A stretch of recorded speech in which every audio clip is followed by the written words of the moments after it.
Hello everyone, and welcome to another Innistrad Midnight Hunt draft. It's been a couple of days since I recorded anything. The reason being that, I think I said in one comment earlier that I actually switched jobs at the beginning of October, and it has been quite a, let's say, intense ride for the first couple of weeks, and I haven't had the energy to make any recordings every day after work. So now it's Saturday, and I definitely have more energy to do some recordings because I do also play other games. So sometimes I just fire up Civilization 6 or something like that to kind of relax a bit. And recording these drafts does take some maybe extra focus, which I don't always have available. All right, I'm gonna pick the first pick here. First pick the rare here.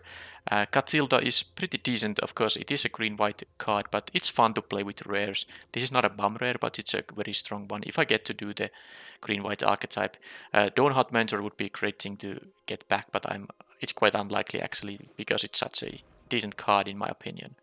Anything here supporting green-white? The red curse is not good.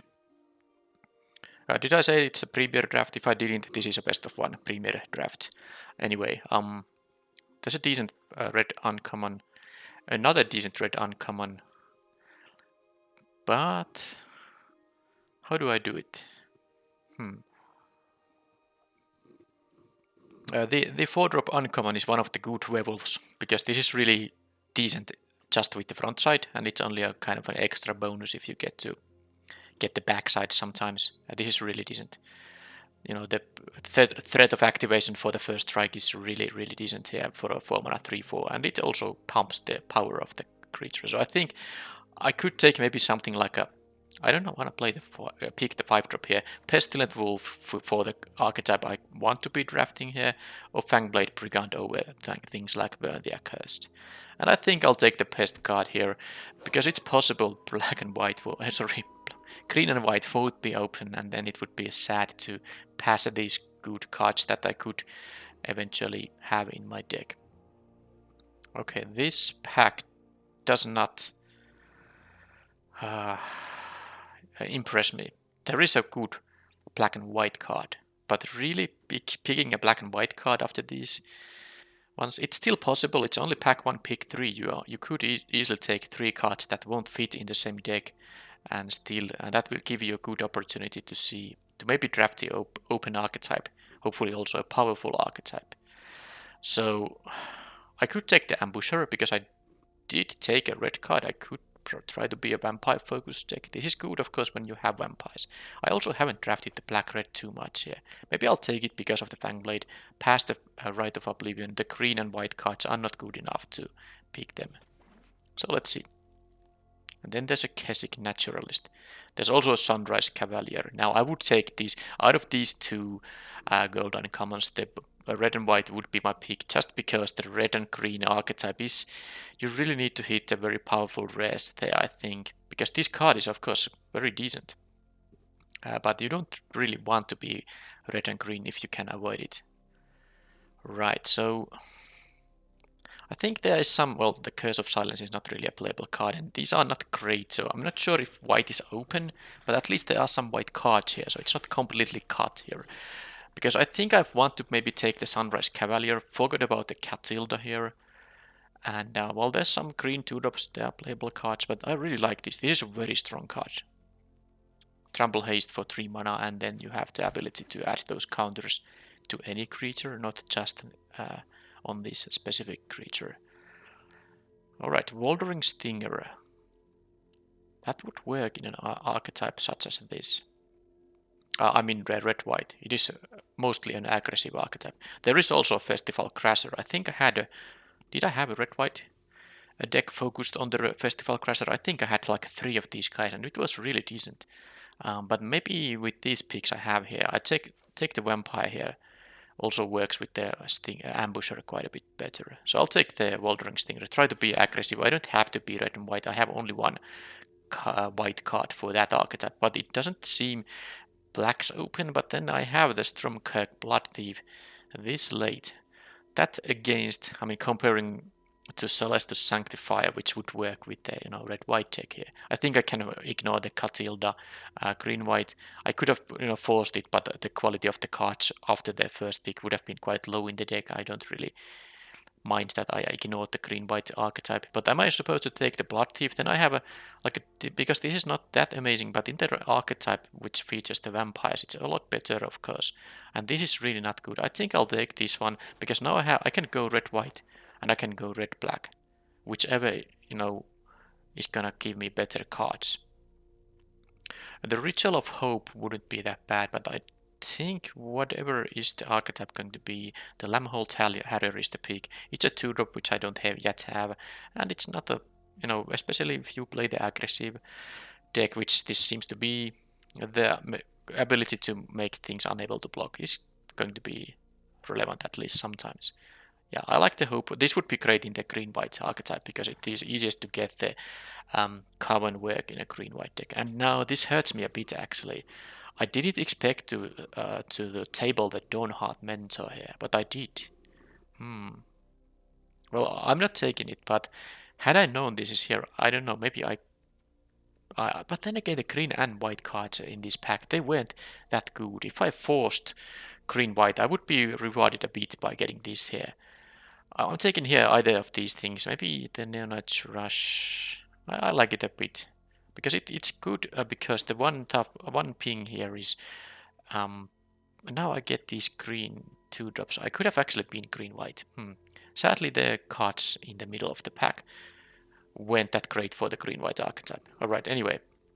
I like the 1 damage ping because most of the disturbed creatures, when you play them from the graveyard, they will have 1 toughness.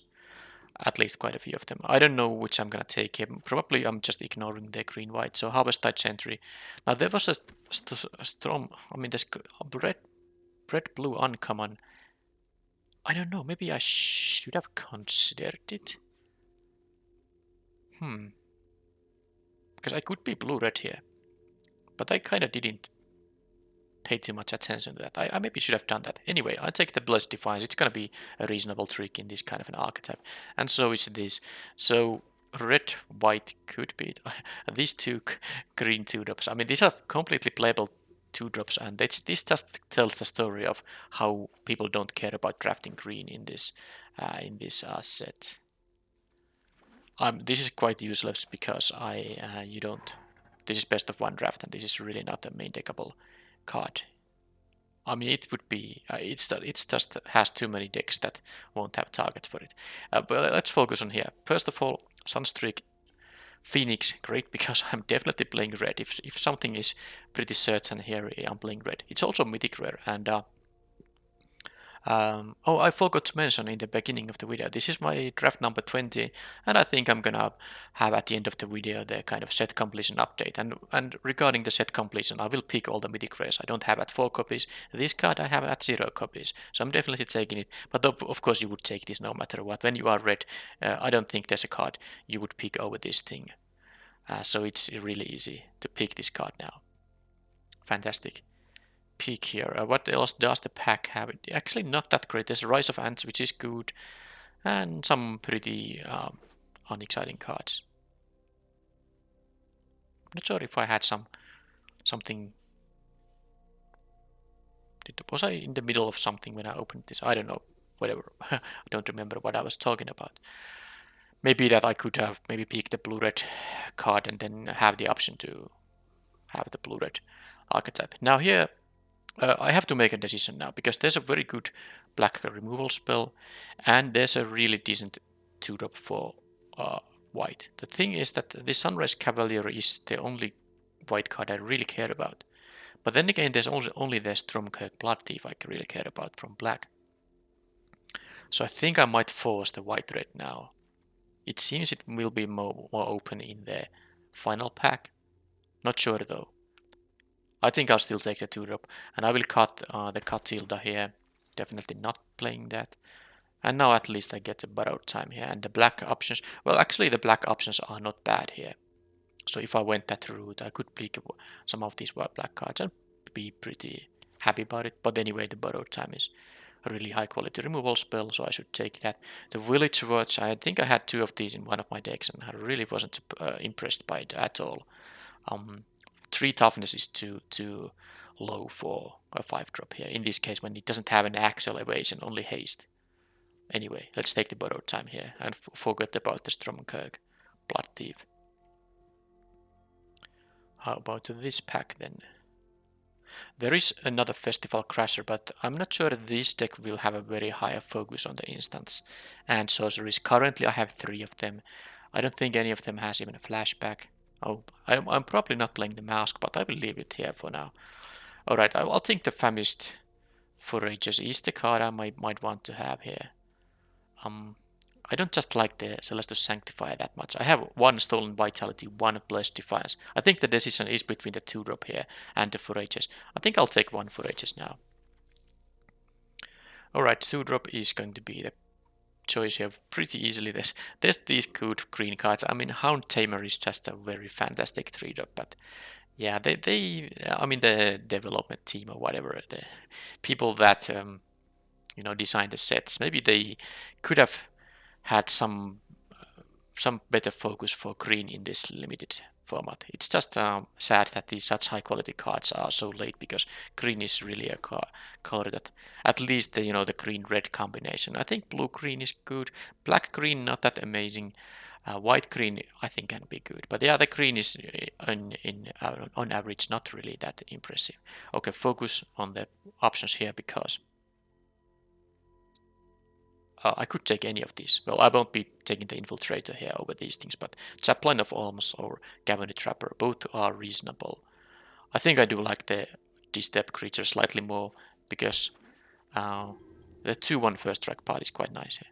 Alright, this is the kind of deck that could play the Abandon the Post. I'm not playing the Brimstone Vandal. 2/3 minis. I wish this was a 3/2 minis, because that would make a difference. For an aggressive deck, you want your 3-drop usually to have at least 3 power. Now this can get some occasional pings with the ability, but I think I'm more interested in Abandon the Post here. This might be the kind of deck that cares about this specific effect.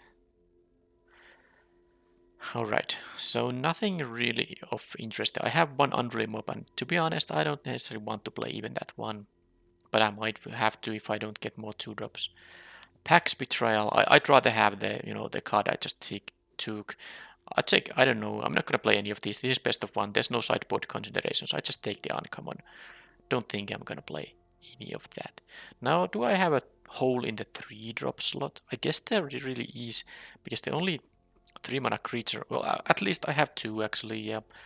But regardless, maybe I'll take the Vandal now, because I'm not playing these other cards. This is like okay, with a little bit of graveyard hate, but I have 4-drops already here. Now, Blessed Defiance number 2 or Mounted Dread Knight. I have no 5-drops. I think this is quite nice, and because of the trample, and even if you don't get the extra counter, it's still a reasonable card. So I like it, for example, a lot more than the Hasty Werewolf. This is okay if I'm gonna splash. I'm not going to splash, so let's just take the uncommon. And well, there's the Sanctifier, I guess, if I need it. If I need some random playables, that qualifies as such. And there's the one last pack. Python Needle, not really a limited card. Okay. Nice green here. Green, white. Whatever. I'm taking the Cavernidon card. So this has a pretty nice effect. When day and night changes, you may reveal... Well, look at the top 4 cards of library. That's actually quite a few. And you can get a creature card with mana value 3 or less. That's usually most of your creatures. At least the majority of your creatures will cost 3 or less. So this is not only a reasonable sized creature, it also can get you some extra cards. So let's take it. And I think the quality of the cards is not that great. I'd really want to have removal, and now I'm giving the removal. This doesn't of course work universally against everything, but 2 damage does hit quite a few cards in the set, of course. Would be nice to get the Evolving Wilds, but definitely Sacred Fire is the pick, because I do need removal. I have some pump effects here, I guess. Yeah, they kinda work as removal, but for example, the Moonrage's Slash. What's the 3 mana, 3 damage, and it costs 1 mana during night. That is something I would just want to have. If red would be open, I would hope people pass that card. Anyway, I'll take the Sacred Fire here now. And another Fangblade Brigand. There's a Burn the Accursed, another Stinger. I would play 2 Stingers in this deck. But I think the Fangblade Brigand is just too efficient to not run it. I like the Soul Guide Griff because the random graveyard hosing combined with an evasive body, 3 power, 4 toughness, it's not really bad. I have 1 5-drop, but yeah, I think the Brigand is just too effective in what it does. Another Sacred Fire versus cards that aren't really as good as that, I think. I do want to have some 2-drops. Maybe another Wouldering Stinger comes back later, but I will take the Sacred Fire. It's too good to pass up. Alright, Angel Fire Ignition. That's a rather good card. Now, basically, it's, you don't, you kind of run the risk of, opponent having removal and that all, but you can do this thing twice, and it does so much that it's just worth the risk. I mean, yeah, maybe the opponent has removal mana up, it's bad, but when they don't, this is just a very high impact card. So that's I could first pick this card. I think it's so good. Another the Cather Commando, exactly the kind of 2-drop I want. And the flash 2-drops are actually quite nice because I have a couple of Werewolves in this deck. Yeah, the 4-drop uncommons. So I can make, easier night, well, night status. Alright, Astronomer or a Vampire. I guess I have the Waldron Ambusher, which cares about having vampires, but I also don't know if, maybe I'll take the Stinger actually. Okay, yeah, I think the Astronomer is good, but this deck might be interested in the 1-drop first strikers. Anyway, I don't think I'm gonna have room for any of these. I am already having 27 cards. I have some easy cuts, but I'm not playing stuff like Pax Betrayal here. I'll just take the rare for, I guess it's 20 gems in the end. Okay, Gavin Trapper. Over the Soul Guide Griff. I don't think it's that easy of a pick. I don't also think I have anything that cares about Coven, but still, I don't have that much removal. And this also can tap, big creatures. I have removal for small creatures. But yeah, I'm happy to have a Trapper. I'm also very happy that the Evolving Wilds came back to me. Pick number 10 is quite late for that. And yeah, the Ruffian is not that good. This, on the other hand, I might play even. Famist. I think I have better 4-drops, but I'm not playing double of these guys, so whatever. Let's take the Forages. The Elementalist. I mean, this could destroy an artifact. I don't know if it's that relevant. Do I have I think I'll take the Elementalist because that pump spell is not really that great. An attacking creature gets +2/+2 or destroy an artifact. I guess it's playable, but I also guess that I won't have room for that card in this deck. I'll switch the camera over. Okay, so yep, these cards stay in the sideboard, so let's go to this mode. Got the lands for now. Alright, so that's 8 cards. I think I will play, I just like playing 17 lands. Plus with an Evolving Wilds I would have a nice 8/8 plus Evolving Wilds mana base to kind of give 9 sources for both colors. At least in terms of starting hand, because of course when you use the Evolving Wilds, it doesn't, after that, it doesn't represent both colors anymore. Alright, so the easy cuts are some of the 3-drops. Where are they? How many vampires I currently have? Now that's still 7, but I will have to cut something. I think one of the forages goes, and yeah, that was one thing of consideration was the Elementalist, but I don't think there's enough, like 5 instants, 2 sorceries. Now there are some nice ones, but also, yeah, I think I'd rather play the 4-drops, the other 4-drops I have, like 1 Famished Forages. I cut the Elementalist, and then, yeah, Celestus Sanctifier.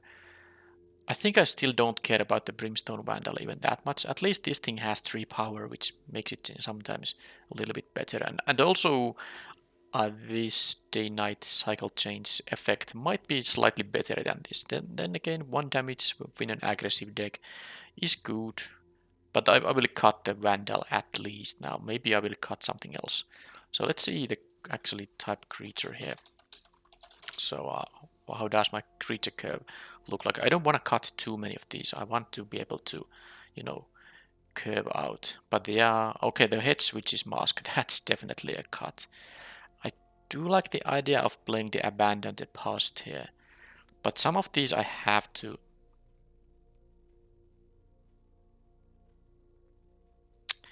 I feel like some of these I have to cut. How many creatures? That's now... Okay, 19. I think I should cut some creatures. Now, one of the mounted Dread Knights maybe could be cut, but I like the fact it has trample.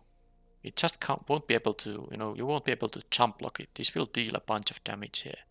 And the ambusher, I mean, it can ping always for one, assuming the opponent doesn't kill this in response to its ability, because it's a vampire itself. If I have one of my other vampires, it deals 2, and that's quite nice. And like I said, I don't want to cut too many of these 3 drops. Although on turn 3 this might not do anything. It's just a 3 mana 2/2. The Unruly Mob, do I want to play this? I don't think I need it. Now that I have 2... Actually I have 4 1-drop creatures. So and even if I cut this, I still have 4 2-drop creatures. So that's fine. Alright, so one of the pump effects. I kind of do like the Blessed Defiance. Then again, maybe the Stolen Vitality is a little bit better. +3, +1 and trample. And of course on defense it's a bit risky, of course, because opponent will have mana up when they're attacking, but you could eat something, with the plus power and first strike. Something like a 2/2 could eat a 5 toughness creature. If the opponent doesn't have instant speed interaction, of course.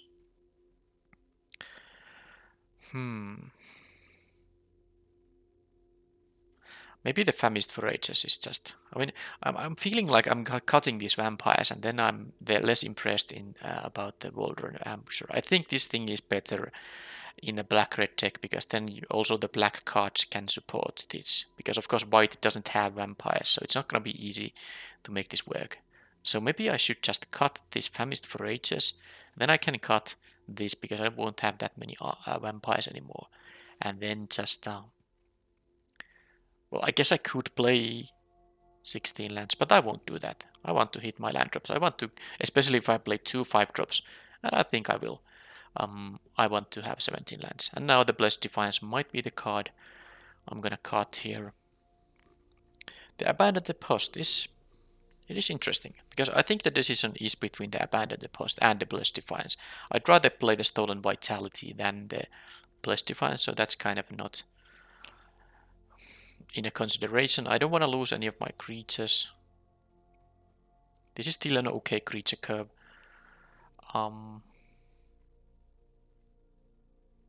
Let's see this, by the way. I have made the mistake of not reading cards and then assuming they do something that they don't. So this is a mythic rare. So this is a 4/2 flyer for 4.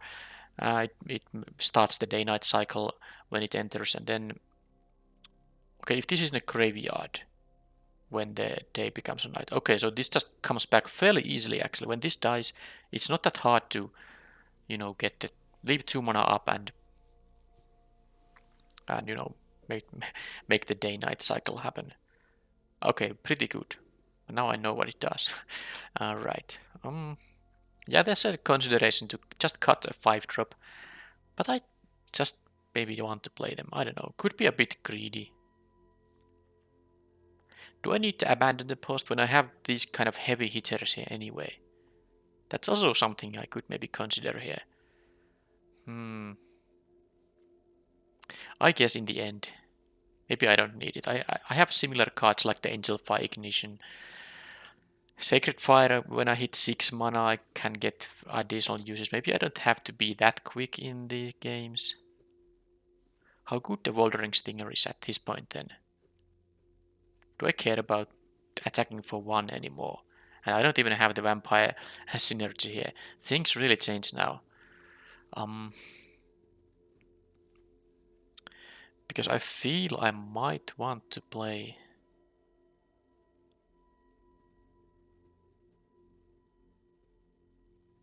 something else. But what would it be? Like, maybe I will play the Brimstone Vandal after all. Because I did cut the 3-drop here. I have only 3 mana, 3 3-mana creatures here. Okay, I think I'm gonna cut one of the stingers. Let's try the Vandal. This is not so aggressive after all. I guess I have a decent late game here. Alright, that's how I do it. How does the mana curve look like? It's a pretty decent mana curve. Alright, so that's the final. I have a pretty even amount of both colors. I have a double white here, but also double red, so it's very easy. 8-8. Basic lands. Let's use the one from Midnight Hunt this time. Okay, that was an interesting deck building session, I think.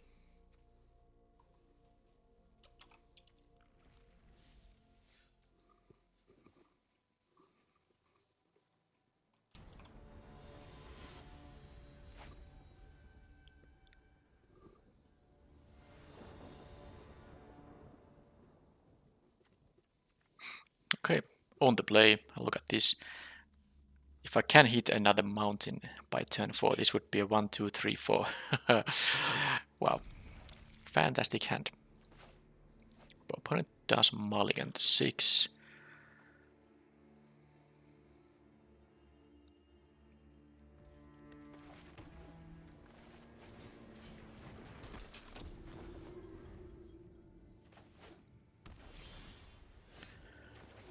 Do I want to play a 3-mana creature, or I might actually want to, because this has flash and I might want the knight become a thing. I think I play the non-flash creature now, although this deals less damage. If, let's say, the opponent misses their 2-drop, it might, well, they didn't, so it doesn't matter in the end. I can just trade here. No reason to do anything fancy here. Let's just trade, or maybe they don't block, but doesn't matter. Another red white, by the way, seems to be the opponent. If they are really aggressive, they might want to do that. Or maybe they have some creature enhancement. Doesn't matter, I'm doing this no matter what. So now the point is that if I, let's say I don't draw the mountain, I can you know, just force it into a knight, and then this will trigger. I might find something from the top 4. Okay, well, that's it. I don't have any tricks myself, so it seems like the opponent might have. This has summoning sickness. It won't be able to tap, but they have 2 mana here now. But this is just I'm gonna just do this. If they have something, I mean, it's possible they don't have anything and they don't have a good block except for the Lampot Harrier, but that just is going to force a trade here. And I still deal 6. I mean, it seems like their priority went very quickly to declare blockers, so they might not have a spell to play here. And they still opt not to block with the Witch. I wonder what's up with that. Oh, that's what. They wanted to leave it so that they can make it into a 3-3. Understandable.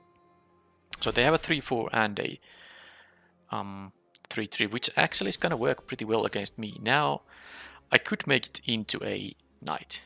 Now, I did draw the Gavin Trapper here.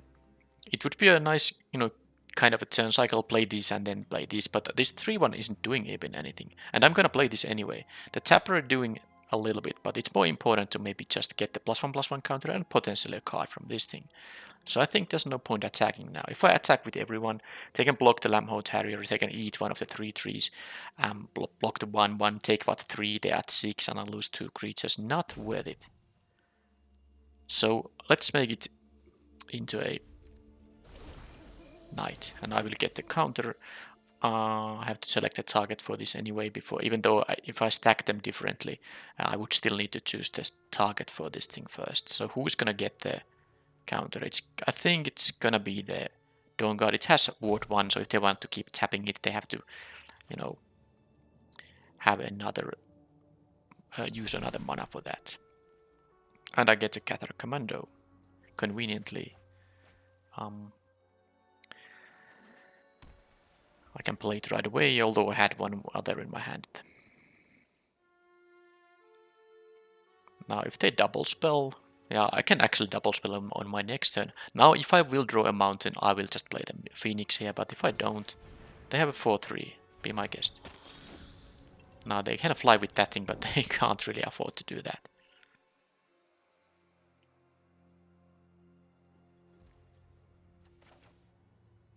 So I can double spell and make it another. Well, actually now I'm pretty sure I'm gonna do it. Now, thing is, I could attack with the Cavani Dawn Guard, but why would I? I wanna have more triggers. Yeah, this 4 toughness creature is, by the way, doing a lot of work here. Imagine if I had one of my pump spells. This would be just easy attacks for me. Anyway, let's do this and this. It shall become a day, and I get more triggers from these things. No attacks, which is kind of sad, but oh well. And then who is going to get them? Counter. I feel like I don't want to, make this too big.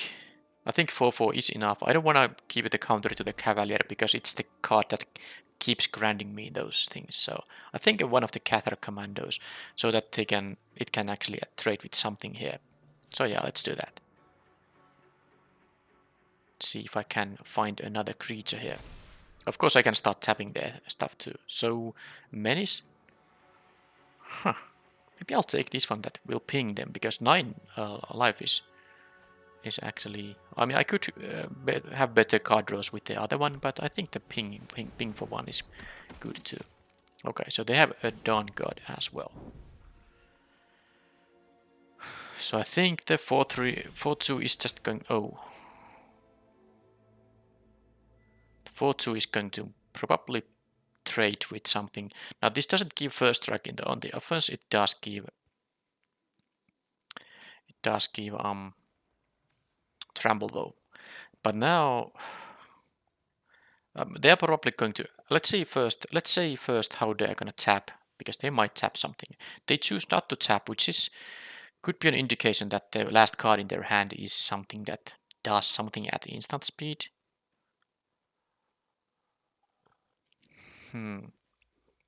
Because of course I can attack now with like everyone. They block. They put a 3/3 on the 2/2. They put this 3/3 on a 1/1. I'm just thinking about the worst case scenario. Then they will trade with the 4/2. They will trade with the. No, they will eat this. It is kind of tough because I could just, add to the board here. I'm basically having no hurry of any kind in here. But I kind of want to also just force some damage through. Now I could just attack with the Cathar Commando, trade with a 3/3 or something like that.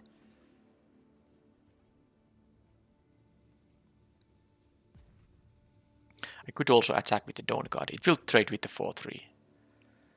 Unless the Stolen Vitality is gonna do its thing.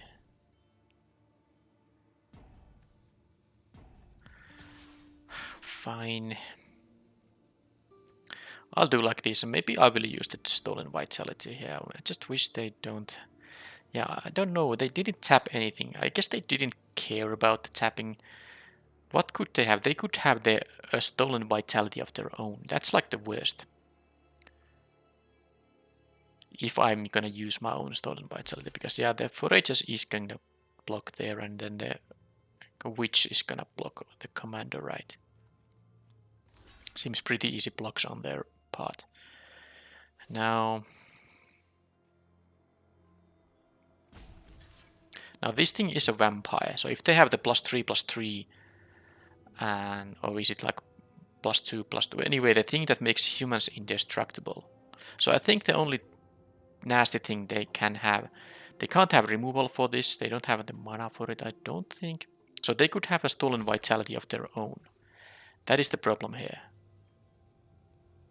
I think I'm still gonna go for it, because this will survive in case they don't have. But this will become a 7 power first striker if they do.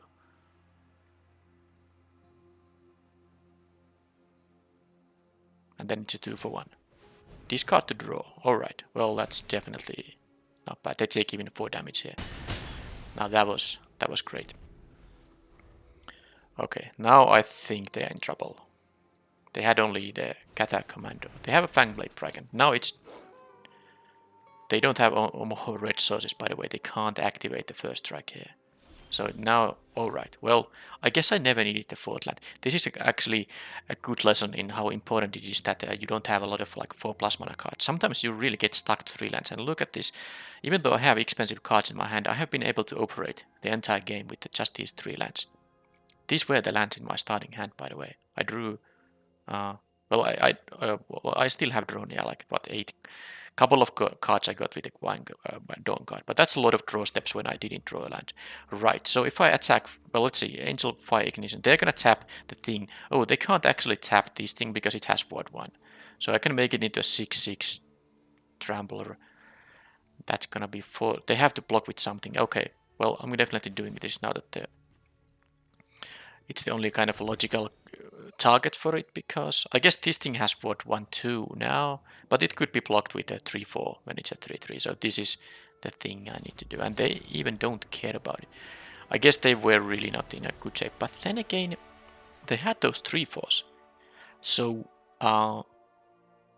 I guess they only were in like a, because it's also indestructible, so it can't be multiple blocked to be killed. But I didn't have that great, so let's assume they're gonna tap something here, like that, I don't know, Cathar Commando, and I attack with this. It's a 6/6.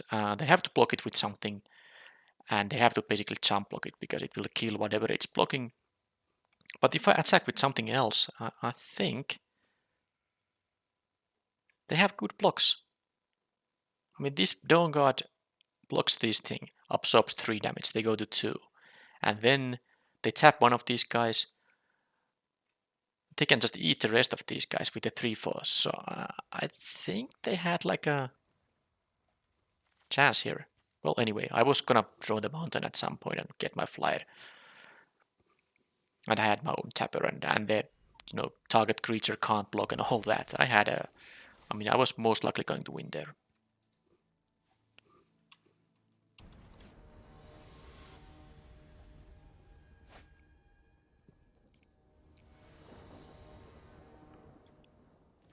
Okay, another very fine hand here with the 1-drop, 2-drop, and a 3-drop. With the lands to cast all that.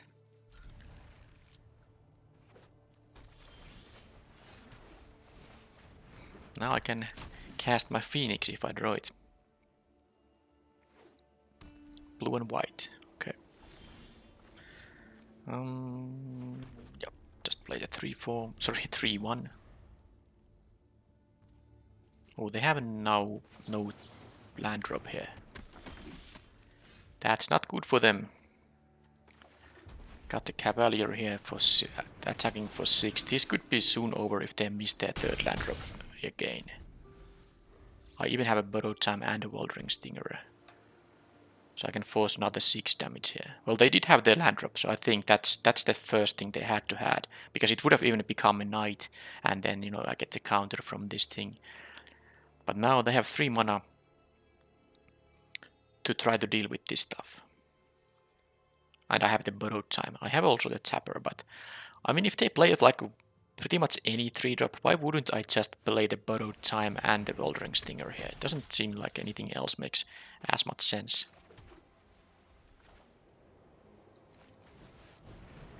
Because I can continue tapping the rest of their stuff that they're gonna play.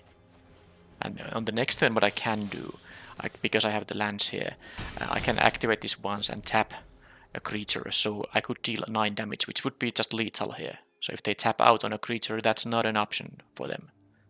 Then I have just a Brutal Cathar, though. That gets rid of one of my guys. Of course, I do want to trade now, so I'm not gonna even tap that. Oh. And this thing has haste, so... Oh man. So I can now still have the mana for this thing. So it is a lethal. I'll deal 9 here. Short and bloody.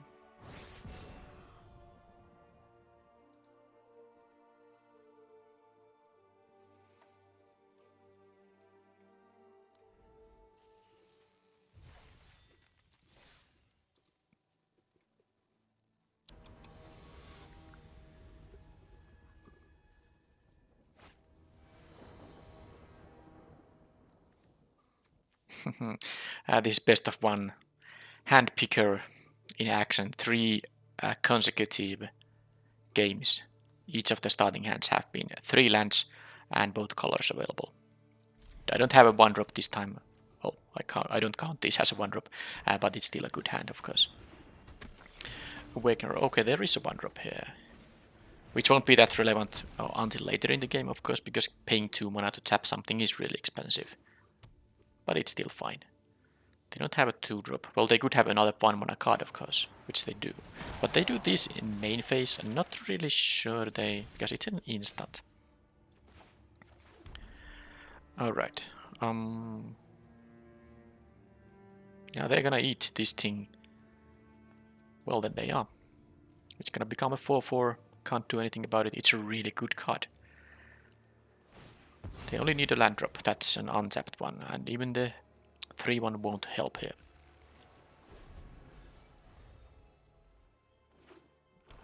So let's see if they're gonna go for it.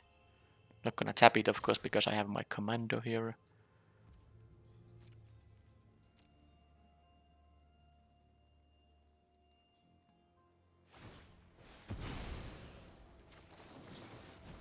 So I can try to raise, and with the Angel Fire Ignition it's possible.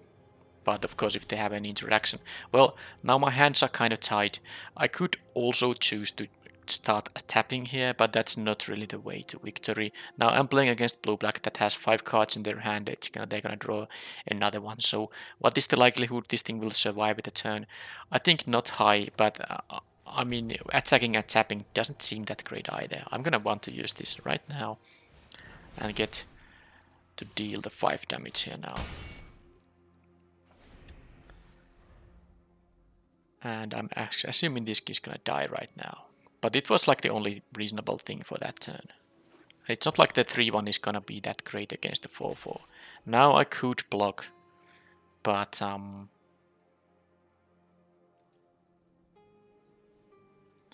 see what they have. They could have the bat thing that gives a... Okay, they have something like that. Interesting. Well, I'm definitely not casting the ignition here. I'm assuming there's gonna be some kind of bounce spell or kill spell.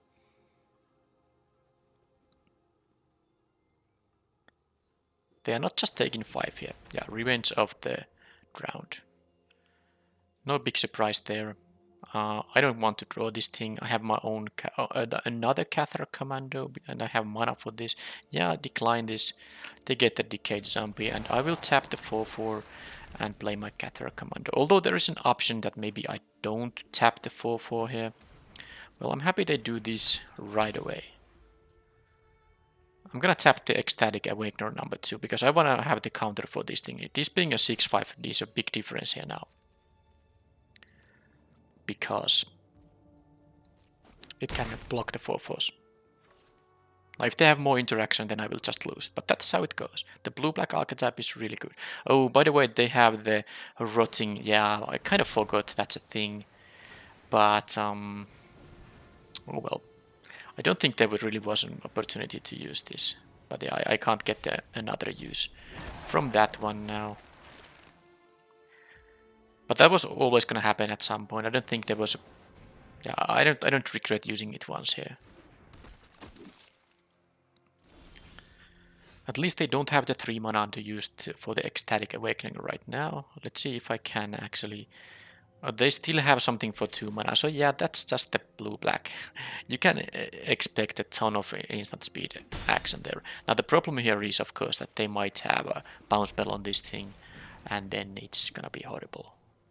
Because they bounce this guy, I'm taking 8 damage here. Well, they didn't bounce with 2 mana at least. So they have something for 2, because they didn't have this up anymore with just 2 lands. They have something for 2. And it wasn't the bounce spell they were willing to use right now. So we'll see. So what's this, a Blade Brand? It really seems like a Blade Brand to me. They also, that would also work with the, you know, the stuff they had. I mean, they passed, yeah, they had 2 mana up and an instant speed thing. I'm gonna guess it's a Blade Brand. So I think I'm gonna take the damage. That is a lot of damage, but I can use this to give lifelink to my guy if I really want to. I wonder though, if they have a Blade Brand, why wouldn't they attack with those things? I can't quite deal lethals here because this, even if I have this up, it's only gonna be 11. But I mean, Let's see if they have something else as well. If they have another Revenge of the Drowned, I guess I'm just losing to all these high quality cards, and that's completely fair. Yeah. I mean, sometimes you just... I guess I could, like, well, fine, let's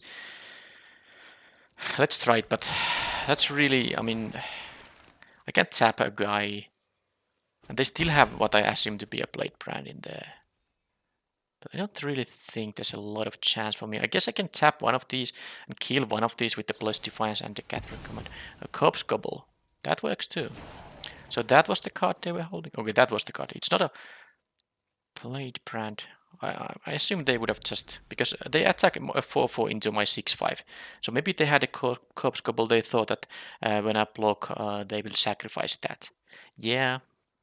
Okay. That's probably it. I guess I should have tapped the Menace guy, but whatever. I mean, I don't mind. So maybe they will use the Awakener now. Sadly, I won't have lethals coming up. I have to do it. I mean, no, I just have to block here, I think.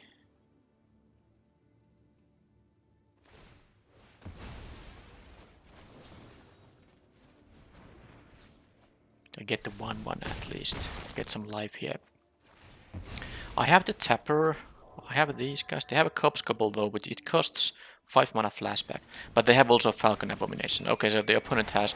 I mean, if I had great stuff going on in my previous game, the opponent has pretty impressive stuff going on in this game. Now, I can... because now I'm gonna block the 4-4 with this 6-5. Because I could just tap the Falcon Abomination, make them go to 4. Because the opponent has currently... I mean, if I assume they don't have an interaction for this Dread Knight, I could, you know, force this damage through here. Because I'm actually afraid that if I attack with just the Commando, they're gonna block it. And I get only a 5-4. If I attack with both, I kind of sacrifice the 1-1 to make this a bigger. But then again, they will be at 6. I will tap. Okay, fine. I will sacrifice the 1-1 here to make sure I get the extra counter for the Dread Knight. And by the way, I don't have a ability to tap here. So I'm gonna drop to 1 here. And that's assuming they have nothing. I guess I can jump block with the Cabinet Trapper here. But now if they attack with all... well, if they have a third piece of... well, I mean, that's all I need. All they need here. Yeah. They had a perfect... yeah, now they attack with all, and I don't... well, no, think I can still eat the 4-4 and jump block with this thing. Although this thing has... yeah, okay, fine. There's like a chance. But if I... yeah, I would have a chance if this was still available, which is... it's not, so I don't think I can win here. Don't think I can win here now. But let's see what I draw. So I can tap.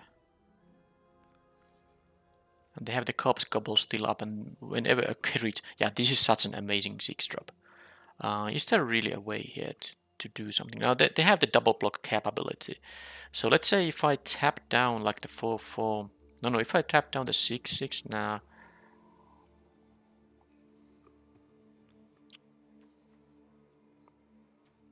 oh, I wish I had some kind of trick here. It's a good card, but it's just not gonna be good enough here. If I tap down, problem is if I use my tapper on my own turn, their attack will be lethal. They can block, they must block this with something, but it doesn't even matter. If I attack with this alone, they will double block with the 4-4s, most likely. And I will lose 2 life because 2 creatures will die.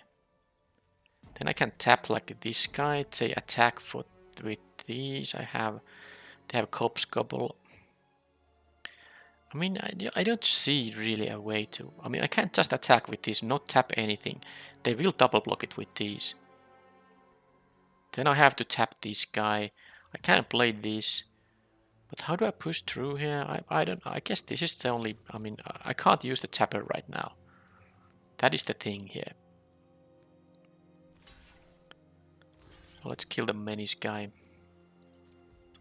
And I go down to 5. This is... the Dreadhound here was... I think I had a chance if they didn't have that card. If they had something not as good. But yeah, this is not gonna work. I'm taking here... Yeah, problem is this has only 1 toughness.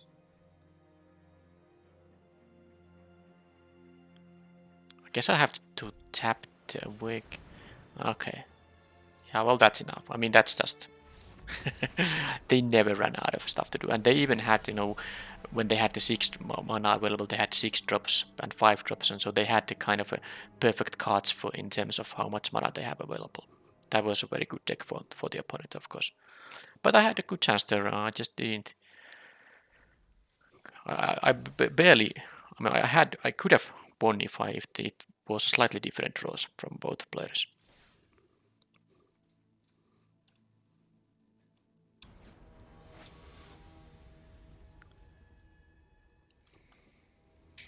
Unsurprisingly, it was blue-black, probably the best archetype that won me there.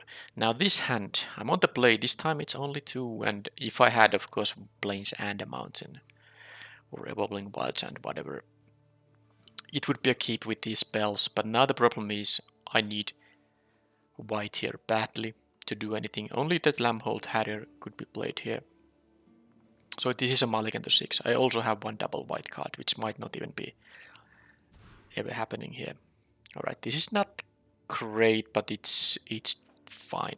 Now the question is, I have a double caster white and I have a double caster red here. I think the white, it's a 3-drop, the red is a 4-drop, so I guess there's like a... I'm gonna lose the mountain here. Don't think I need double red in any other scenario. I mean, double pump is here costing 6, so I think I'm gonna have another red. By the time I have 6 lands here. And there's the another one. So... I mean, land was a decent one because now I have the double red here, but now I guess basically because I already mulliganed, and now I'm on the of course, this is the another... What was I gonna say? Yeah, I can't draw too many lands here. But then again, I just drew a 5-drop, so I do want to have a 1 land. Now this has first strike always when it's attacking, so the question is, do I want to tap a guy or deal 2 additional damage? I think I want to deal damage now. I don't care about raising here currently, so the additional damage might be better. It's unlikely they're gonna have a blocker for this guy. Okay, so this is just... okay, blue-black, pass with mana up, because they have counter spells, pump spell, kill spells, anything. The fact they didn't attack with the angler is maybe a bit surprising, but let's see what happens. I'm forced to pump if they... Well, okay. I think this time...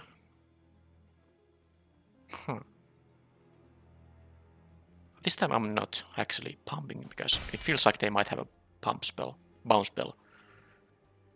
Well, they... At least... I can still tap on that. I mean, I don't know why the angler didn't attack. That's the weird part of this all. So they had nothing. They have, I guess that has to be a counter spell, right? So what is this? Well, I'm gonna tap it now, whatever. Not gonna take 2 for no reason.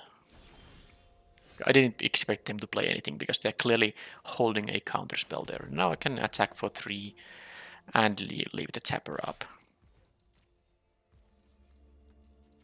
So they need some other instant speed interaction to combine with the counter spell. And they have a midnight ambush. Sure. So of course I can't play this 5-drop into a counter spell, so let's see if they're ever gonna play anything here.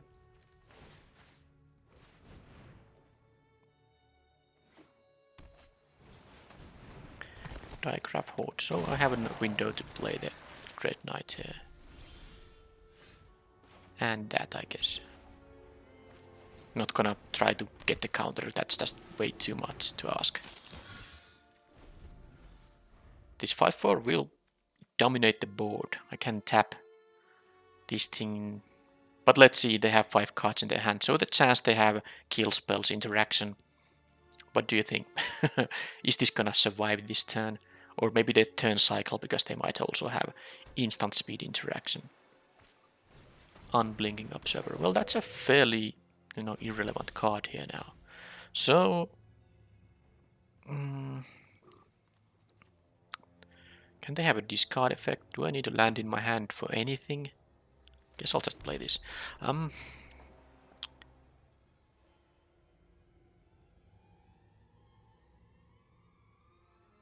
This becomes a 1/2 flyer, so I kinda don't want to...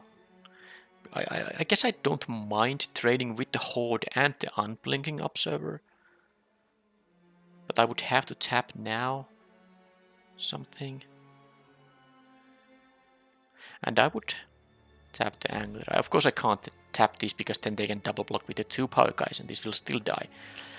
So if I tap this, they will at least lose 2 actual creatures that don't have even disturb. I don't want to use the borrowed time on the bait hook angler. That's just not such a good idea. Of course I can just wait. I'm gonna do it like this. If they wanna double block the Dread Knight, be my guest.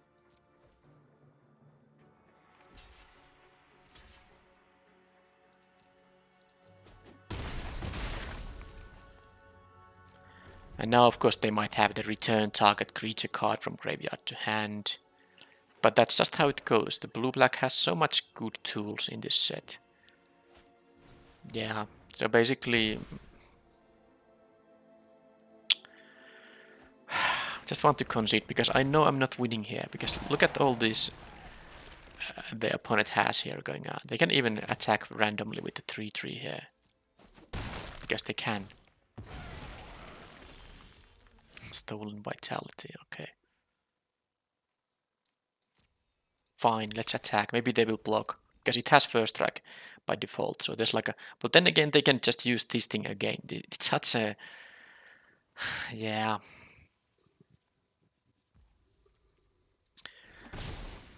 Well, I can watch... I guess I could use the borrowed time and then they can't at least return this, that thing. Yeah, okay, well, I think I have to use the borrowed time on that. I'm taking here how much damage? A ton. 11 damage. Well... Blue-black. That's if you get to draft blue-black so that is fairly open and is based on the cards they have in their deck. It was quite open. It's just if they have the flip the switch, I have the 4 mana to pay for it, so they can't counter this. They have to have like a dissipate now. Anyway, okay, resolve, pay. Scab, and now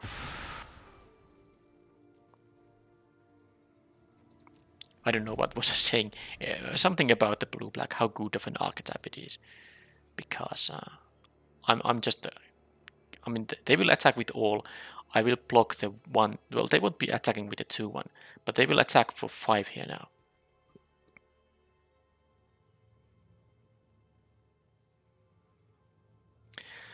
So I guess I can jump block with a Chapline and play it as a 4 mana card, 2 power first striker.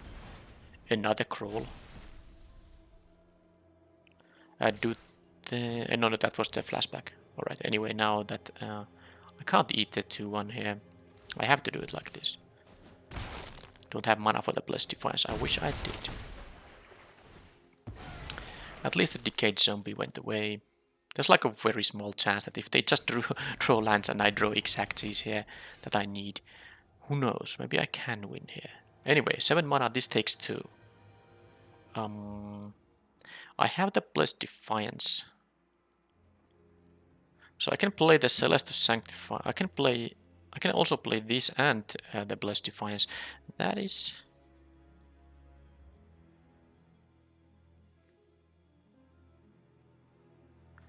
Now I do have the Stolen Vitality too. Well, how does it go then? Am I gonna tap anything? I mean, I guess I can just eat this with I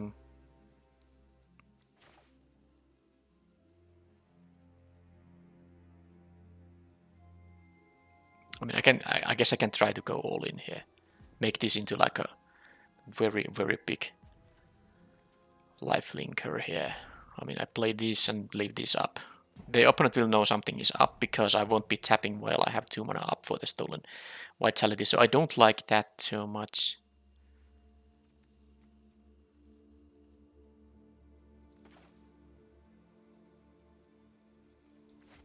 No, I guess I'll just have to... Not sure though. This is really bad. This is really, really bad now. They even had another angler here, so they're gonna get those 1/1 flyers, which will be relevant here. I have a 2/1 to maybe kill them, but it's not easy. I'd want to have a lot of life with this thing, but it doesn't. No, I guess I can play the Sanctifier and use the Blessed Defiance. How does it work? I guess it works like this. Okay, fine. Now I know what I'm doing here. Assuming the opponent has nothing. So they will attack with all. I'll tap the angler here and use the Blessed Defiance to make this into a 5 to a life linker. This will die and then I will get the 1/1 token here. I could use the stolen vitality, but then I will die. Because if I take... I need the lifelink here. That's the idea here. But let's see if the opponent has yet another... Yeah, look at this. Yeah, I know I could play this, but no, I would still lose because the token doesn't have lifelink. So yeah, that's blue-black. All the interaction, all the good quality spells, card advantage, all that. It's just insane how good that archetype is. And they didn't even need... They had some good uncommons and the previous opponent too, but that's not even that necessary. Just with the commons you can get such a good deck. So I went to 2-0 and then I lost 2 against, both of which were against blue-black. Let's see if I ever can at least get a non-blue-black opponent here, hopefully, and then ideally also win at least 1 more game in this event, because I think my deck is decent. Alright, this is now a keep. Does need a land to at least cast this, or ideally planes to get this, but I have the commando and this, and also I can use this. So yeah, let's keep it. I also am on the play here, but well, I would have preferred to be on the draw actually to maximize the chance to hit my 3rd land drop by turn 3. But okay, island, don't play a swamp, please. Oh, come on. Alright, and that's the perfect card to... Well, let's see if I can get a 3rd land here now. Nope. Well, of course I can't attack with this. I could kill it though, but let's just play the Lambholt Harrier. Man, I can't even deal the 3 here now, they had the perfect 2. I would have traded with any, normal 2-drop, but they have the Novice Occultist here.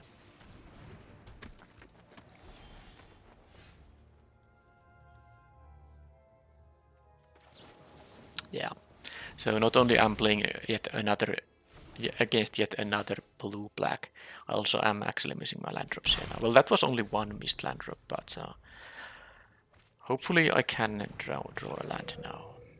Because I think this is still gonna be okay. So, do I care about the Lambholt Harrier? I don't think I have mana to use this ability, so I will just trade with the Observer. They can actually use it to cast the 5 mana Death Toucher here. So of course I could use the Angel of Fire Ignition, but it's not gonna happen now, it's gonna happen later.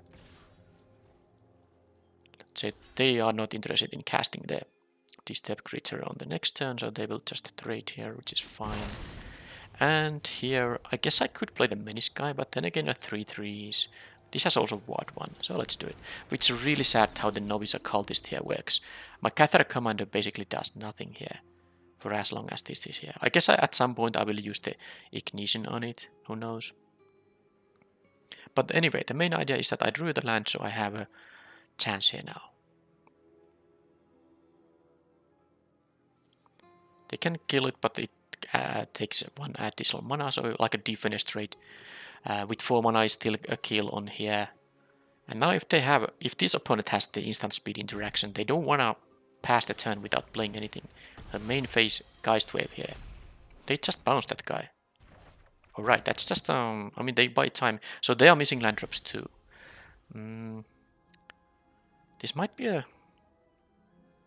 Nah, I'm gonna do this because it seems like they don't have good plays, so it might become a knight while they have a land drop, so let's scratch that. But at least if they have like a counter spell, they don't want to give mana up for that. Maybe I will find my fourth land and play the Brigand, which is going to be pretty good here.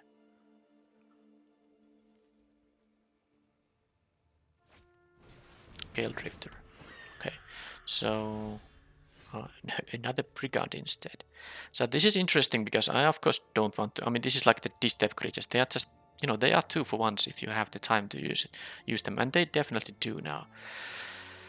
So the question is, how do I do it? I would trade the Cathar Commando with the Gale Drifter for sure, but man, this Novice Occultist is super annoying. Am I gonna hope they don't have any interaction, because I could make this guy into a 5/5 now. I could just play something like a Celestus Sanctified, or maybe even the Brimstone Vandal here. Okay, fine. Let's play the Menace guy. Maybe I can attack with that somehow. I have these good 4-drops here, so I think I shouldn't rush too much here.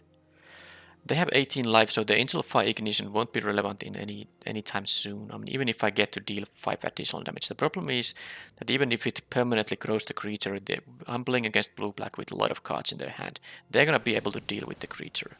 Just like that. They had the Defenestrate. So that's dealt with now. And they are probably not gonna attack, or are they? Because they can double block the Vandal, and they don't mind if they trade with the Gale Drifter, I think. Okay, they are gonna raise here now. So now this could be... Okay, well now let's say if I drew yet another, let's say a 5-drop here. I think I would have played the Angel Fire Ignition here. You know, make this into a 5/3. But now that it didn't happen, I'll just play the Brigand here and have this attack. And the Death Toucher won't help against the Brigand because it can be a first striker. So let's see how many more ways to deal with my stuff they have. They do have a slight clock here, but I'm not worried about that too much. I have a life gain here. I have a 6 mana kill spell on it, but this allows me to gain some life. And again, they don't want it to become a knight. Now this thing is a problematic one. 3/6 here.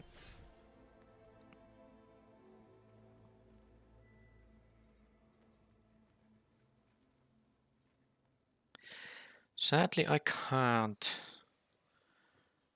Well, I guess the mountain is good, because now if I draw yet another land, and it doesn't matter what it is. Well, I guess if it's the Evolving Wilds, it's gonna enter a tap. But anyway, with 6 mana, I can threaten this to become a 6 power thing, because this 3/6 is really, really good here. Yeah, this blue-black is just... oh, I'm actually not... I don't mind that Crimson Wow is happening very soon, because I'm kind of... Already at this point, it's just too much. I don't want to play with this against these blue-black decks all the time. Alright, so... yeah, if it's knight, this becomes of course a lot better. Creatures you control get +2/+0 and all that. Anyway, I don't think I can... The thing is, I could use the Ignition here. Yes, I can. But if they have interaction, it's so bad. But I guess I can play the Chaplain and the Ignition this turn. Or I can just play the Dragon, but whatever. Now this thing also gives haste, but... yeah, I can push damage through here, because now... they can't block it really, because I can make it into a 6 power guy with its own ability. I really just don't like the fact that it's a 4 mana creature. I basically have invested 7 mana on that thing. And they can deal with it somehow easily. And then that's such a setback. Yeah, I really don't like the Ignition against blue-black specifically. But let's see if they have a way to deal with the Brigand. Because if they don't have, the flip side of the coin is that this will just dominate the board. They don't have good blocks on it. They can jump block it for a couple of times. But now the first question is, what are the 3 cards remaining? I think they're all spells, because they were stuck at 3 lands at least for 1 turn, and I think they have just drawn back-to-back lands since then. So 3 spells I don't know about. They had used the Defenestrate, the Geist Wave. Of course, that doesn't mean that they don't have a ton of other removal spells. Okay, Curse of Surveillance. Now that is a good one, but I can just kill it with the Cathar Commando, and they just tapped out for it. And the Commando has no other, use basically. So that was really interesting that they chose to tap 5 mana for that. Maybe they forgot I can kill it. Either way. Now this is fantastic. This can threaten to be an 8 power first striker, so they can't kill it. They can jump block it. I could attack with the Menisky too. It will trade with like a Gale Drifter. I can use the Sacred Fire now. But do I want to? I think they're just gonna block with the Occultist now, which is fine. I can play another Fangblade Brigand and, all will be fine here. I don't need to use the Ignition or anything. Let's do this.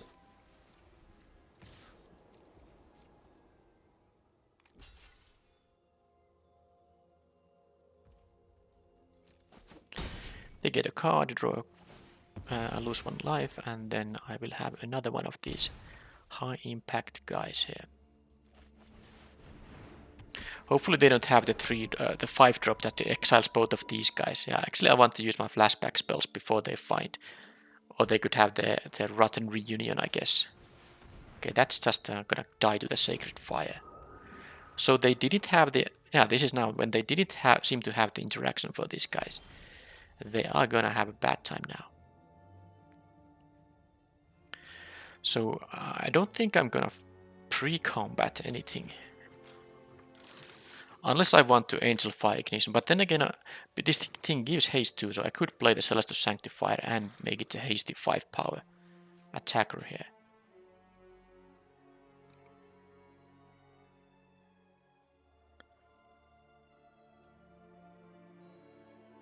If they triple block it now, there it doesn't matter. Yeah, I think I'm gonna do it like, I don't need to show the land thing. I'm gonna do it like this. They have 2 mana up, but it seems like they don't have any interaction for that. Yeah, these things threatening with the first strike, it's really, really good. These are the good weapons. There are some, most of them are uncommons. There are also bad uncommon, at least the one thing that is the red uncommon 5 drop that has haste. It's not good. So they are going to, if they want to kill this, they have to do triple block it. So now they are asking me, am I willing to use all my turn to kill the Amalgam here? I'm gonna use the tricks here. Because if I can get rid of that guy, it's gonna be so fantastic. Okay. Oh, and I didn't play a spell, so this thing happened. This ping and these are bigger. Yep. Also means they're midnight. Oh, they have a Defenestrate now. Okay, that's a good one.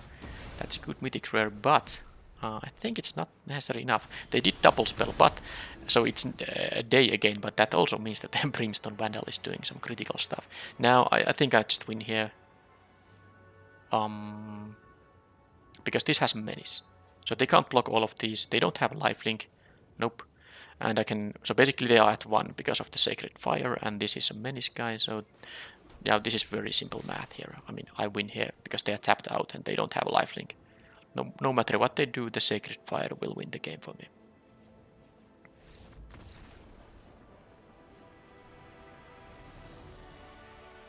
Okay, so I did have a third blue-black opponent, but I actually managed to win them. I think I need to get a glass of water, so I'll pause the recording.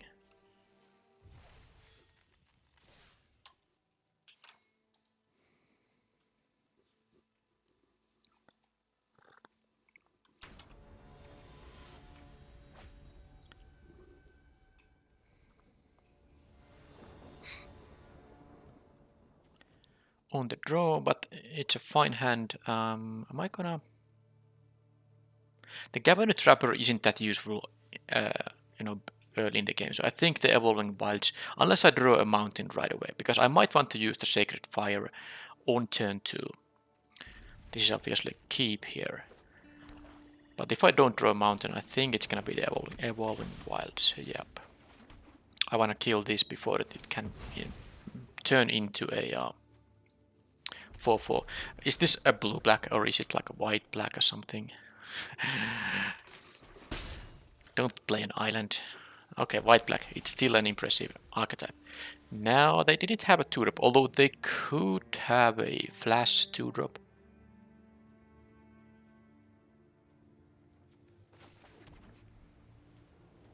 But I'm still playing the Sacred Fire, because this is the card I want to kill no matter what. They have at least something, by the way. And they had a flash 2-drop, and this is the... I can use the Neonate's Rush, by the way, to kill this one, but now they are tapped out, so I definitely kill this now. And yeah, the Neonate's Rush will be pretty sweet here. And it will be a cheaper one if I have this, but I don't know. Well, let's see what I draw, what they do. Sometimes it's good to plan beforehand, but often things can affect your plans. So I don't have a 3-mana spell here other than the Neonate's Rush.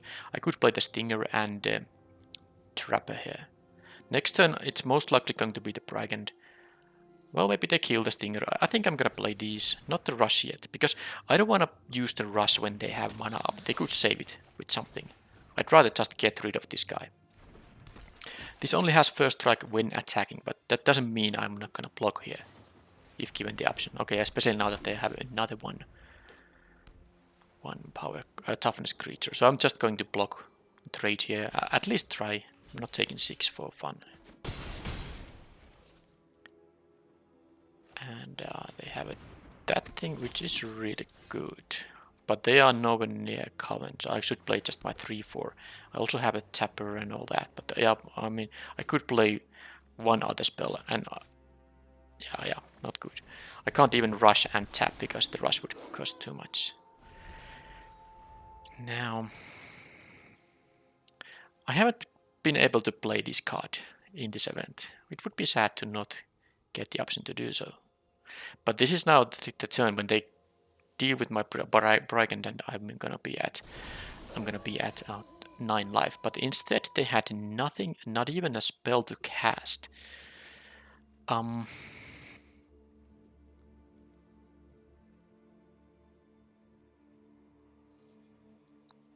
What does that tell about their hand? Because they didn't play a land either. So if they have a pump spell, I was tapped out. So if they have a pump spell, they will just attack and use the pump spell. If they have a removal, they would have removed this guy and attack for 6. So they have neither. But they didn't play a land. So I mean, is there like a third color, or do they have a double black cards and 5 or 6 mana cards?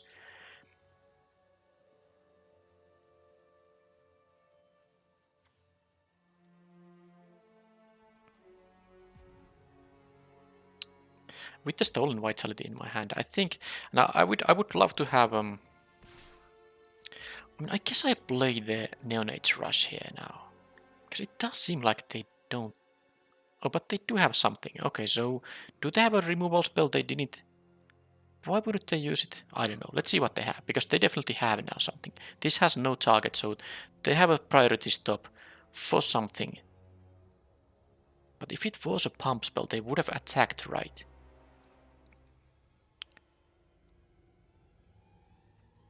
I don't know. I mean, well, because I want to draw these cards anyway, I could just play the Sanctify though. If I knew I'm going to be able to kill this, because I don't want to take 6. I also kind of don't want to trade with the Cathar Commando with this. So if I play the Sanctifier, I would be taking here 6, because I won't have mana to tap. I guess if I draw a card, I might draw a land and then we have mana up for taps. Okay, fine. Let's see what happens now. They have something. Okay. Well, that was, I guess, the ideal scenario. I get a land. A mountain would have been better because of the Phoenix, but I'm not sad about this at all. I'm also now Oh, they just have another command. Well, that explains something. Okay. Anyway, it doesn't matter now because I'll just tap one of these and take... I'm winning the race as we speak. They have, by the way, a lot of these commandos. Right, let's tap this guy. Now if I draw any land, well, except the tapped one, no, I have the evolving wilds used already. I can kill the 3-1 if I so wish.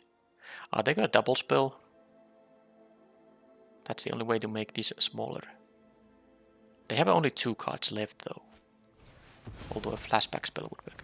Now that's not so good because I have the tapper, but I understand they did it because they are far away from 7 lands and the Sacred Fire was going to kill the 3-1 anyway. Now I can actually... No, the second ability doesn't give first strike, and I have only... let's see if... Yeah, I don't have a good attack here now. But it's fine. I will play this thing, and then I will tap the 7-6. All is fine. Because if I had 2 mountains, I could have attacked with this thing. You know, I have a threat of activation in there. But because then I could have make this into 6 power first striker. Silver Bolt, well, that's a way to deal with the Fangblade Eviscerator, but I guess they are down to 1. But man, if they have any other creature, this thing will give the first strike. Okay, with the Silver Bolt, I don't like my chances that much now. Don't they realize they can kill the Eviscerator? Because it seems like they're targeting the Dawn Guard here. No, they are not. Yeah, they realize that. That's how it works. Now I can let them attack actually, and you pick one of these guys off.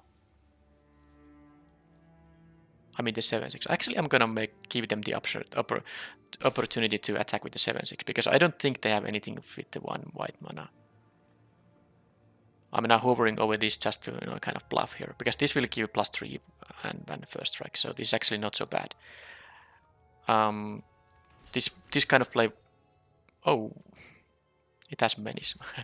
Well, you know what? I kind of forgot it, but it doesn't matter. This kind of play wouldn't probably work in a Pro Tour or something like that, but works here. And they had only 1 mana up here. That was pretty safe. Okay, I drew a 6th land, but still only 1 mountain here. Can't double spell. I would want it to become a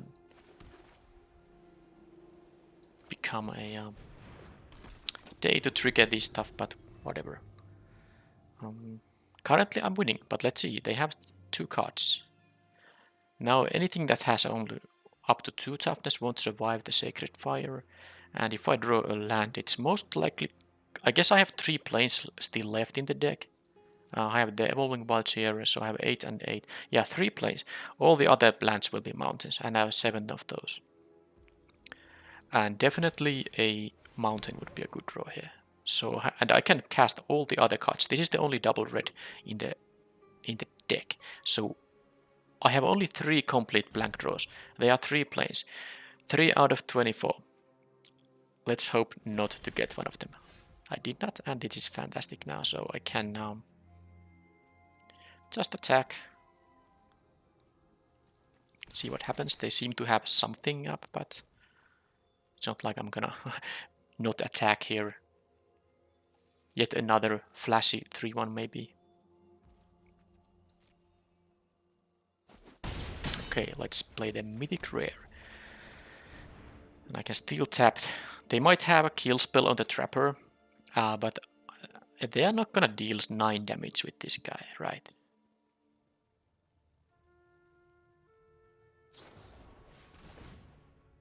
Okay, they kill the Dawn Guard, which is interesting that they chose to wait here, because them taking 3 extra damage here is actually could be quite relevant. Okay, they are down to 1 card. I think I got it. I got this game now. Well, it could be like a mass removal. Even in that case, I have the Phoenix that, keeps coming back. So,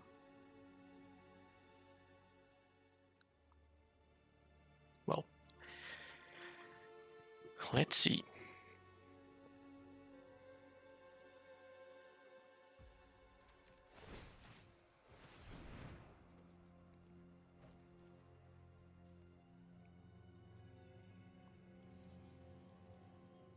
Meat Hook Massacre or the White Wrath. That would cost 4 mana right now. Okay then. I do this just in case because now I have 8 mana up. I can tap a creature and still use this, you know, a burn spell here. So let's go. And now the last card has to do something here.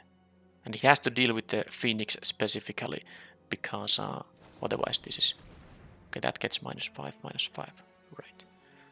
Okay, so they take now 3 and they have an empty hand. So I can tap this guy and then attack for lethal. I tap the other blocker they might draw. If they had a kill spell there, that would have meant that the game would have, you know, gone on there. But, well, they didn't, so that's it. A 4th win.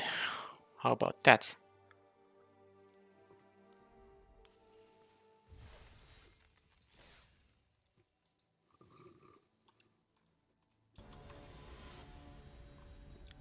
So I picked a mythic rare in this draft and I have also 4 wins, so I'm getting almost all my gems back, even if I lost this game. So this is a good draft in terms of set completion.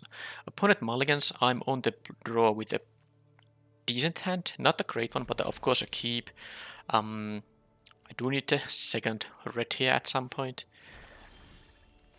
And I don't have anything to pressure the opponent with. Now they have a swamp. Is that okay? This time it's black and red. And that's at least something I can, you know, play on the next turn. I have a couple of tricks which are useless currently, so I guess if the opponent attacks, I will block here, because that's a kind of a free attack. I don't want them to trigger their vampire stuff. Now they could have like a blade brand or stuff like that, but of course for that I would have a stolen vitality. They can also have the uncommon that kills a creature that got dealt damage, but gladly that wasn't the case. I don't know why I didn't tap this guy. Maybe I wanted them to have a trick so that stolen vitality could get them. It's possible. For real, I didn't actually even realize there was a chance to tap something.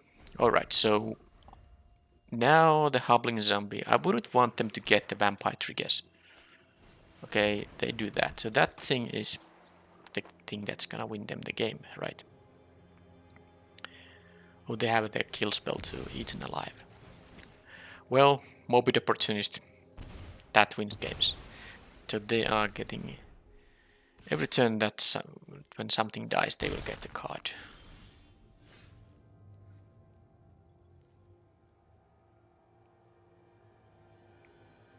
But let's not despair.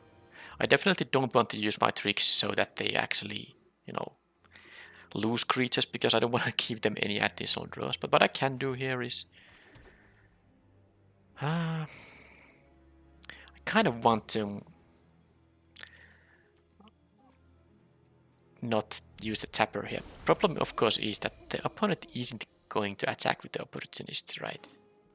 Because I can try to kill it with the Cathar Commando. It's too obvious. I'm gonna let them attack for 1 here. It's too obvious. I guess there's another...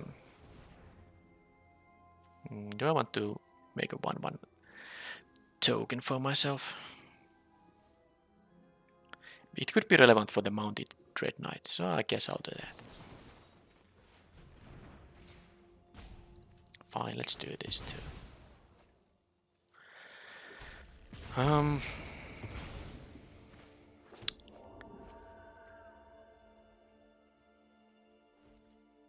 Yeah, I mean, I guess I could have not tapped to play the Cathar Commando instead, but whatever.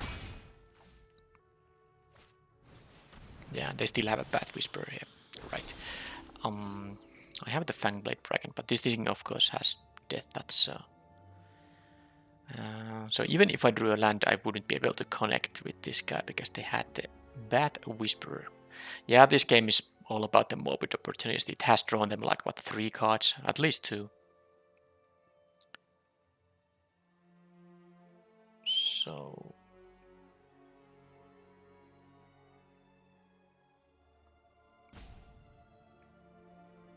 well, I guess I'll just have to do it like this. It becomes night, doesn't matter for them. No, I guess I care about it more. So, of course, I'm trying to just try to pick off the morbid opportunist here by using the gather commando, and then I can use the stolen vitality on someone else. So that's the entire point in here.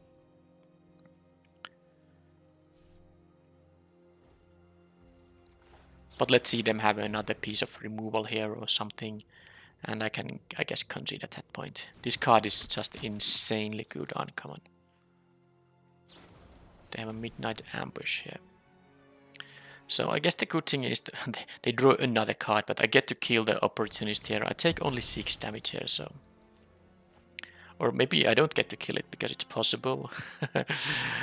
It's possible they have here still something. But yeah, this is the only thing. I could have killed the Bat Whisperer because they wouldn't be able to draw another card, but I'm not ever winning the game if they have the... What they do it main phase. Well, now that I can actually attack, I'm a bit... Man, I really needed to land there, by the way. Anyway, I wasn't gonna win any game when this thing survives. Them drawing so many cards is just... It would be impossible. Now, I don't know why... I guess they didn't want me to respond with a burn spell, so they wanted to make it into a 4-4 right away. But this would have been a perfect place for me to get an Axel land.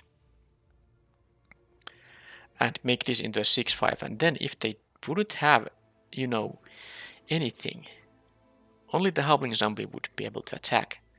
Sadly, that's not the case now. I'm gonna have to play the Phoenix here. I think I'm not gonna jump block with this thing yet. I'm taking on a lot of damage, but I have to... I mean, the way for me to win is to get my, you know, the ignition, the rare flashback spell that allows me to gain lifelink and all that. That's the way I can win here. And of course, also opponent must have mostly land or irrelevant, like 1-drops and 2-drops here. So they're gonna attack with Olem. I'm going to block here. Not really much else to do here. And they have Walk with Behemoth. This will be a 6-5. But only if I attack with this thing, and if I attack with this thing, I will have only 1 blocker, and then I will die to these 2. Oh, and this has menace, which I now remember. So yeah, that was no chance. The opponent was kind of ahead there all the game.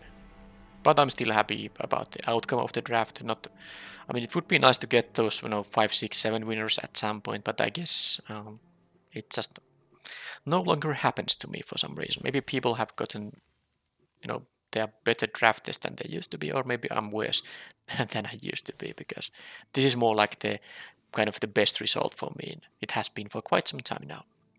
Anyway, I think there was nothing wrong with the deck, and if you think there was, let me know, because I want to understand the format.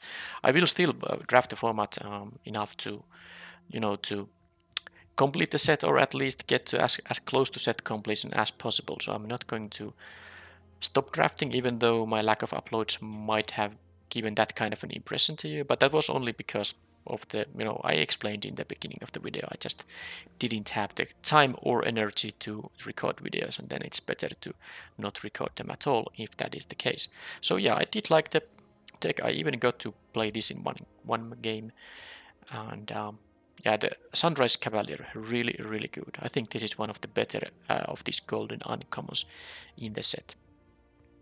But yes, still Mythic Rare and 4 wins is a good result in terms of completing the set, and of course it was fun to play I haven't drafted in a few days, so it was also quite fun. So let's claim the prize. But this is not the end of the video yet. I will have my set completion status update. If you are interested in that kind of stuff, it will start now. Okay, so let's quickly go through this. It's pretty similar to the previous one. So I guess the observations are here that the traditional drafts have been pretty fantastic. I have won as much gems as I have paid for the entry fees, so I'm at net 0 plus minus 0 gems, and for that amount of gems I have gotten 43 packs and all the drafted cards from the 10 drafts I have done, traditional drafts. So only one was like a very bad result. The rest of the results have been the kind of desired outcomes you want to have when you play traditional draft. And I had the one sealed deck event. Well, there's not much to say about it. It was maximum wins there. I didn't lose even a match there, but in sealed deck in Magic Arena you don't really net a lot of gems. So I got 200 gems and 3 packs and the cards I opened. And this is the kind of the bad part here. I haven't done well in the premier drafts at all. If you have watched my drafts of Midnight Hunt, you have witnessed it with your own eyes. I have a less than 50% win rate. Just compare this to the traditional draft win rate of 70%. So that's just two different worlds entirely. And because of that, such a low success, low amount of success in these premier drafts, I have paid over 6,000 gems to get just 23 packs. And of course also the draft cards I drafted in the events, but it's really bad rate. Here is 43 packs for free. Here is basically I paid like 50% extra for this amount of packs. But it is what it is. Maybe I can still improve in this regard. And let's go and see the progress kind of a sheet in here. So this shows my current amount of packs is 99.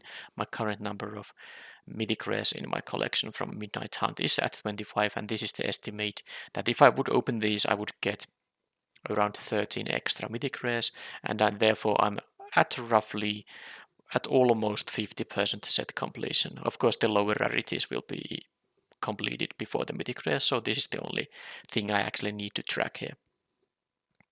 And I will also be opening wildcards from these packs, and if I would use those wildcards to craft mythic rares, I would of course be having more progress here, but I usually won't be crafting them. So I will just try to complete the set by just picking the mythic rares in the drafts and then getting them naturally by opening the packs in the end. And here I have these two boxes to kind of give further information if you are caring about these details. So far I have only 12 mythic rares picked from the total of 20 drafts, and one from the sealed event I played. The rest come from Mastery Pass and the Renewal Egg, which is of course the thing that is specific for the rotation set. And Midnight Hunt of course triggered set rotation, so we got the Renewal Egg, and from the egg I got 4 mythic rares from Midnight Hunt, which does help of course in the set completion. This won't be happening for the next set, for example. I have a little bit more work to do when there is no Renewal Egg available. And the pack distribution is 66 from draft prices, 3 from sealed prices, and then there was of course the plain meat code you could enter in the store. You still can, I think, if you haven't done that, to get 3 packs. And then the set mastery, which is the kind of the free part of the mastery track, and then the mastery pass is the lower part, the paid part of the mastery track, and from those I have got a combined of 27 Midnight Hunt packs for a total of 99. So about 2/3 have come from the limited events, and then the rest mostly from the mastery pass. This is the status update for now. I will have another one after 30 drafts, and in the meanwhile, well, I will be drafting. So I will see you in the next draft video. Thank you for watching and see you next time. Bye bye.